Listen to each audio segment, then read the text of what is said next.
This week, episode 296 of Stogie Geeks, I have the awesome opportunity to interview Maya Selva from Maya Selva Cigars, the Maya Selva, who I have personally been chasing for at least 10 months and counting.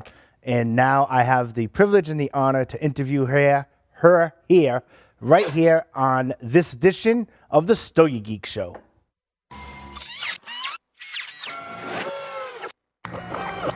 This is a Security Weekly production. Broadcasting live from G-Unit Studios in Rhode Island, it's the show where cigars burn slow, ashes fall fast, and cocktails flow steady. It's the Stogie Geek Show. Welcome, everyone, to the Stogie Geek Show. Joe and I are already silly. Oh, yeah. Joe Hozempa, a.k.a. Joe Hollywood, is here with me in studio. I'm fired up. And Confidence. Confidence isn't walking into a room with your nose in the air, thinking you're better than anyone else. It's walking into a room and not having to compare yourself to anyone in the first place.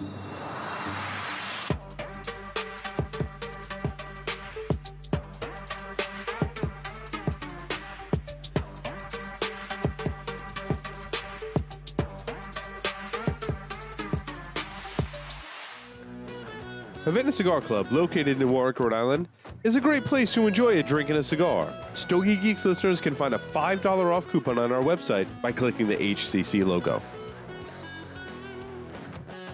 Welcome to episode 296 of Stogie Geeks. If you go to stogiegeeks.com/296, you can get all of the interview notes and websites to go to follow along. This week, we introduce the winner of the Cigar of the Year for the Tobacco Business Awards 2019, the one, the only, the mysterious Maya Selva. How are you? Very well, Joe. Thank you for, taking your time for this interview. It looks really fun. I'm excited. Oh, yeah, absolutely. I'm excited to. I have been trying to interview you personally since about 10 months now. So I finally found you, and we finally have you, and hopefully your Wi-Fi connection and everything will stay connected for the limited time that we have. So first of all, congratulations on your award. It's the Tobacco Business Awards for 2019. You had won the Cigar of the Year. Take us through that experience for you. It was quite, really a surprise. The collection Maduro, all the 4 cigars have won. They already had good ratings, but we never thought that the smokers would go and vote and connect and, and make us the winner. So surprising, exciting, a little bit of proud to have this award. And I think about all the people down in Honduras that are really happy, really, of the recognition of their everyday job. Yeah, absolutely. I mean, you're no stranger to the tobacco business. You've been in it for a while. I was reading on your bio. I think it's fascinating. You went to school for engineering. Is that correct? And then you just fell in love with tobacco. And take us through the beginning of that. Like, how did that all start? Well, I was nostalgic, you say? Sorry for my English, but No, I gotcha. Yeah. I hope it will be clear. I was nostalgic about Honduras, and I find out that Honduras had a 1,500 years tradition of rolling tobacco leaf, and I thought that was just amazing. And for me, being abroad, to reconnect with my country, with an agricultural product, and with the people. The 3 keys that makes a cigar: the people, the climate, and the land. And that was a beautiful way to reconnect with Honduras. And then, I'm not going to tell you the story. You know cigars as well as I do. But once you get into it and you discover the crop, the dedication of the people, that this plant on each level has a leaf that gives you a different taste. Which other plant gives you that? Right. not much. The grape is always the taste of a grape. But Right. here you have one plant that each level has a different taste. So then the blending, learning how to blend, trying to combine the three big issues of blending, combustion, strength, and aroma. And learning all this process, it took time. When I see the first blend I was doing and the blends I do now, it's a whole road that we have, walked through. Oh yeah, It's been absolutely. fun, really Yeah, fun. yeah, absolutely. I think that when we have the opportunity to interview people here throughout the industry, or when a newer cigar comes out and they say, "Oh wow, have you tried the new so and so? It's getting better," and it's like, well, that's the idea in business, right? It's to be patient, to be curious with your blends, be curious with your workers, explore the palette options that you have with the tobaccos that you have, and kind of be connected to your audience, and here in the States, Maya like I've never heard of Maya Selva till I came to Stogie Geeks, right? When I came to Stogie Geeks, Paul Asadorian had said, have you ever tried these cigars? He's like, they're awesome, you know what I mean? And then he's like, Maya, she's awesome. And I was like, oh yeah, great. I was like, let me try them. And then when I reached out and I had the first interview with Jeff and stuff like that to get a real good intro, and I was like, wow, it's like, then I went onto your website, I subscribed to your newsletter, and you have so much activity across the pond, and I can say that because I have family from Spain. So you have so much activity over in Europe and all of that, and the events and everything. I often say, can't wait for Maya Selva to come to the Northeast. It's like you gotta get here. You gotta because if you go down in Florida, you're everywhere, right? You're there. Whenever I visit down in Now we're here. Oh yeah.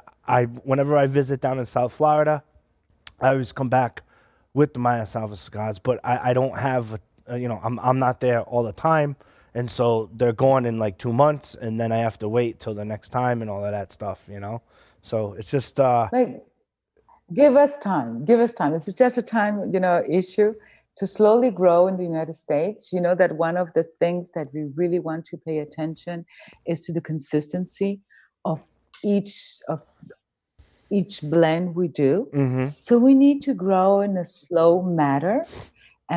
We want the experience of you tasting, the Robusto Maduro from the Selva, the one that is rated 95. We want it that if it's in Rhode Island, in New York, in California, in Florida, that the aficionado has really the same experience that you can like or dislike. But on our side, to be consistent. So we need to grow in a slow manner. And it's very important for us, not just produce cigars. Mm-hmm. Cigars is such a long process, well, that. At least 2 years, if not 3, more than 300 pairs of hands. And if one makes a mistake, everything is to throw away. So we're very picky on that issue. It is a testament to the taste, and then to the cigars. I like I said, when I go down there, I have a conversation with the shop owner. I say, "How do these cigars do?" They're like, "They're great." Have you ever tried them? I'm like, "Oh yeah, they're really neat." How was the you had launched, I believe, last year, and I'm going off the top of my head, the Cumpay series, correct? So the introduction in the U.S. Yep. for the Cumpay was 2 years ago. Okay, already? that was Or 3 years. 28. It was the beginning of 2018, wasn't it? I'm a little bit lost on that. Yeah, exactly. Mm-hmm. 2018, beginning of 2018, so a year ago. Mm-hmm. And we came with a Volcan Maduro that is moving on shelf here, and people have been surprised with this mixture of, strength and a lot of aroma that people love it. They just love it. Mm-hmm. So that's what I was going And like. that's that is. Is that the one that the Cumpay series, it has to deal with like a volcanic, like the elevation, the volcanic soil. Is that okay? Yeah. So that's yep. It has the red label on that. That's a really, really strong and interesting cigar. That when I've had it, it starts off to me on my palate. It starts off a little bit strong, but then it settles in very nicely and it just kind of mellows out. It's just a really, really good series. Yeah, yeah. It's a really nice. Take us through that volcanic process. Like, how did you like figure that out? Like with the rollers and everything. Like, did you, when you were trying to put that all together? And that's available over in Europe as well, correct? Correct. Yeah. Okay. Correct. The thing was all the tobacco from Nicaragua, and the cigars of the house. I don't want people to have a kick when they light the cigar. I more like always try to do something smooth, but then depending the vitolas, get up in strength and really try to highlight the taste of the tobacco leaf from where it comes from. To say the tobacco grown in Honduras has an aroma very specific, and depending the valley down in Honduras. And then in Nicaragua, you have this diversity of land going from 0-degree altitudes with the Ometepe Island, and it's really on the side of a volcano. So it does affect the taste of the tobacco. And then you go to Esteli, where you have all this very dark land, or you go to Jalapa, where you have more sandy land, and it affects the aroma. So then you decide which is the strength you want to give to the cigar. So highlight the aroma, the specific aroma, the personality of this tobacco leaf, and play with the strength. So for the Cumpay, you had this very strong, roasty taste that could even be like aggressive. And the game was to minimize that and just keep the roasted aromas, and say more. I like coffee. I don't know if you like coffee. I like chocolate. I love coffee and chocolate. You could, so you could feel that, you could feel that thing. So how to translate that in a blend? And that is Cumpay. And so how you do it, you take one leaf for one leaf. The knowledge. There's a guy down in Nicaragua, I'm thinking of him, that has an incredible knowledge of each kind of leaf. And he's like, I'm telling him, okay, we're going to mix this one and this one. And he looks at me and saying, it won't work. That one, no. Those two together, no. So I explain to him what I want. And slowly we get there. We try, and slowly we get there. For me, cigars is proposing like cooking. Yep. I love cooking. And when you cook, it's you're sharing your taste. It's proposing something, So my cigars are not very sweet. They're more, salty cigars, I would say. Yeah. Yep. But they highlight the taste of a country, of the tobacco from where it comes from. Very important. Yeah, I think you do that very delicately as well when you're presenting them, and then when you're out there presenting the company, it has a certain kind of calmness, right? To really slow down in this crazy world. Right, and to really enjoy the taste, and I'm the same way. There's sometimes I'm at Stogie Geeks or doing work, and I'm just slowing down, just enjoying the taste of the cigar and enjoying the day. It's then of course there's sometimes where I'm going like crazy and my hair's on fire, but I guess that's the Italian in me. I can't take it out, right? I don't know what to say. I wish I was poised. I really do. I really wish like I was like, unfortunately I'm not. It's in my DNA. I don't know what to say, right? But I do try to take some time out to enjoy, the cigar that I'm having and stuff like that. But yeah, it's so cool. And discover the cigar. If you are available in the sense that you're listening to the cigar, the tobacco will give you a lot, will be very generous. And if you don't pay attention, you're just puffing, whatever. You could be eating or smoking whatever you find. But once you pay attention, and if you're a little bit and you like testing, you're gourmand. What would be the word? Like I don't know the word in experimental, English. like Yeah, no, yeah, but when you like something and you're very the word in Spanish like goloso, you're excited. yeah, you're Yeah, you're excited, excited. Yeah. and you listen to the cigar, and you're like saying, "Oh, if I smoke very fast, this is coming to me. If I slow down, this is what the experience."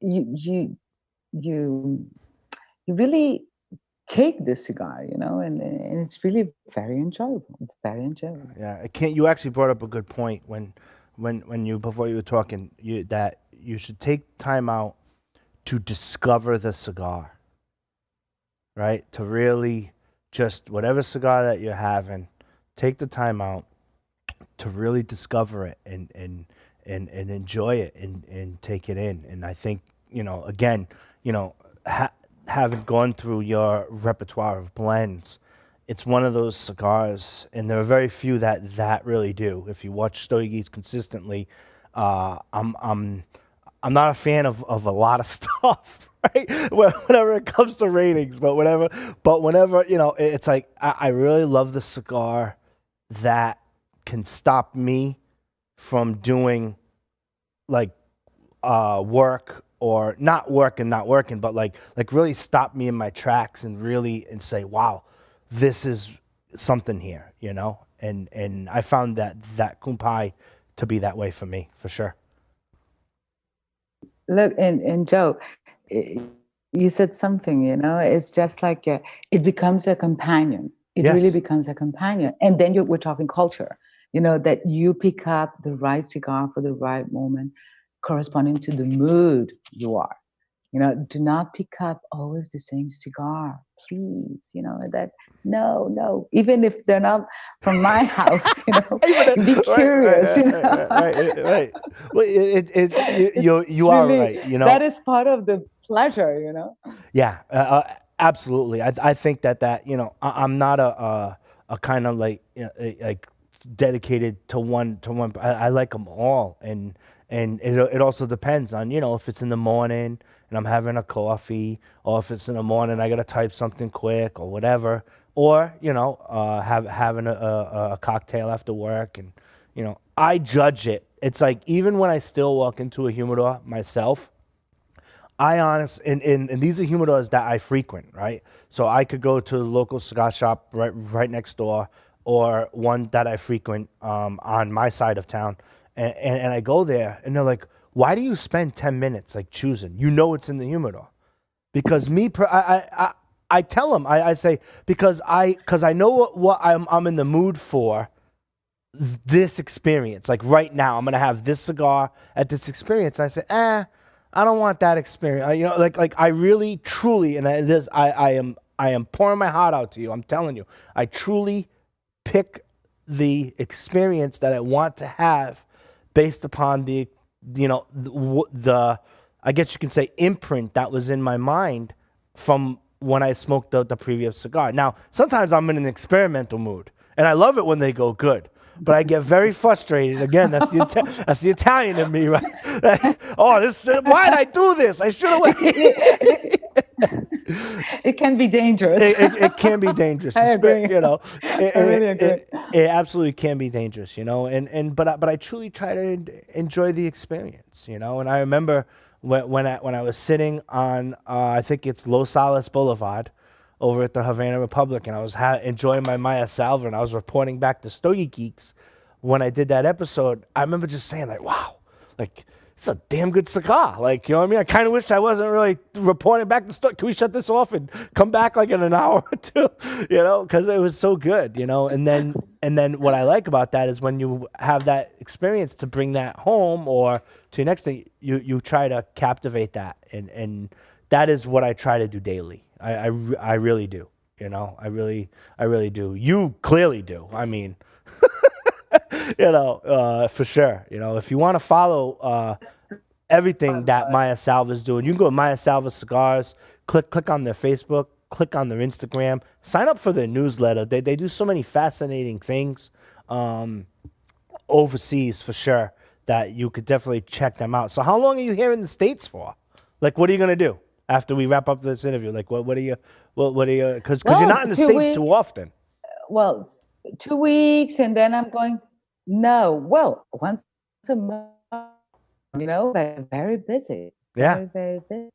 I do some customers here, and we're doing an event in June in Reno, for example, and also,